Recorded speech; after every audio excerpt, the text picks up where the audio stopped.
ഒരു സംശയമില്ല. കേരളത്തിലും വലിയ മാറ്റം ഉണ്ടാകാൻ പോവാണ്.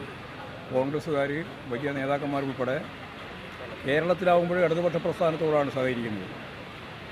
മറ്റ് ഇന്ത്യൻ സംസ്ഥാനങ്ങളിൽ ഇപ്പോൾ അശോക് ചൗഹാൻ ഉൾപ്പെടെ BJPയുമായിട്ട് ബന്ധപ്പെട്ടിട്ടാണ് പോയത്. കോൺഗ്രസ്സുകാരുടെ ഏറ്റവും പ്രമുഖ നേതാവാണ്, മഹാരാഷ്ട്രയിലെ മുഖ്യമന്ത്രിക്കായിരുന്നു. കമൽനാഥ് ഇപ്പോൾ അതിൻ്റെ പടിവാദത്തിൽ ഇങ്ങനെ നിൽക്കുകയാണ്. അപ്പുറം പോകണോ ഇപ്പുറം പോകണോ എന്നുള്ള രീതിയിൽ നിൽക്കുകയാണ്. പക്ഷേ കേരളത്തിൽ ഇടതുപക്ഷ ജനാധിപത്യ മുന്നണിക്ക് വലിയ രീതിയിലുള്ള പിന്തുണയാണ് മതനിരപേക്ഷ ഉള്ളടക്കമുള്ള ജനങ്ങളിൽ നിന്നുണ്ടാകുന്നത്, അതിൻ്റെ നേതാക്കന്മാരിൽ നിന്നുണ്ടാകുന്നത്. അതുകൊണ്ടാണ് കോൺഗ്രസിൻ്റെയും BJPയുടെയും ഒക്കെ പ്രവർത്തകർ, നേതാക്കന്മാരുൾപ്പെടെ CPMുമായിട്ട് സഹകരിച്ച് മുമ്പോട്ടേക്ക് പോകാൻ തീരുമാനിച്ച് ഇപ്പോൾ ഞങ്ങളോടൊപ്പം ചേർന്നിരിക്കുന്നത്. അവരെല്ലാം ഞാൻ ഈ പാർട്ടിയിലേക്ക് സ്വാഗതം ചെയ്യുകയാണ്. അതാണ് ഞങ്ങൾ ഇത്ര നേരം അവിടെ മേലെ ഇരുന്ന് അവരോട് സംസാരിച്ചു കഴിഞ്ഞു. ഇതൊരു വലിയ ആവേശകരമായ സ്ഥിതിയാണ്.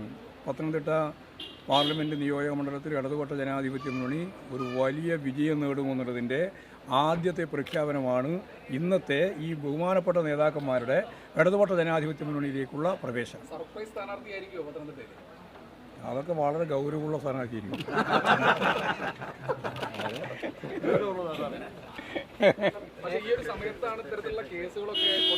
കേസൊന്നും ഞങ്ങൾക്ക് പറഞ്ഞു, നിങ്ങൾ പലതും കൊണ്ടുവരും, അതൊന്നും ഞങ്ങൾ മറുപടി പറയാൻ പോകുന്നില്ല.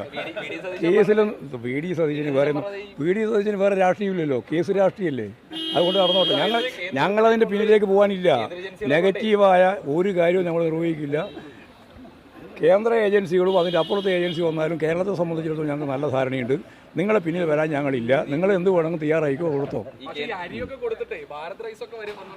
അത് പല റൈസും വരും. അതിനൊക്കെ നമുക്ക് നോക്കാം.